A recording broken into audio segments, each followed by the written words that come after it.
Jomcarl Road to Forever na nga ba?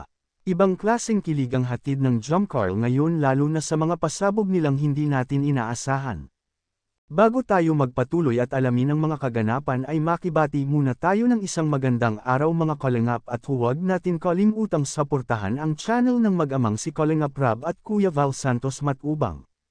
Grabing pasabog at kilig ang hatid ng Jomcarl sa atin na kanilang taga-suporta mga kalingap. Sila na nga ba ang naturing ng love team ng Kalingap maging Road to Forever na kaya ito? Grabing chemistry ang hatid sa atin ng Jomcarl at mismo ang Team Kalingap ay kilig na kilig sa dalawa.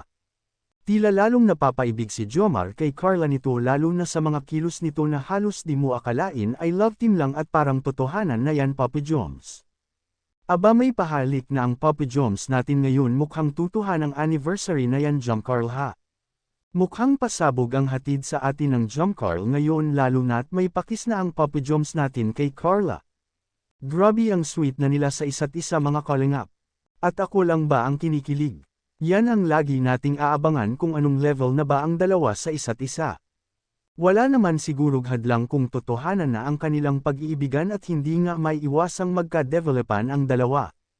Lalo na't saksi tayo kung paano bumanat at magpakilig si Jomar kay Carla lalo na sa mga effort nito para kay Carla, hindi nga maiiwasan na magkatotohanan ang dalawa lalo na ngayong nasa wastong edad na ang Carla natin mga kalingap.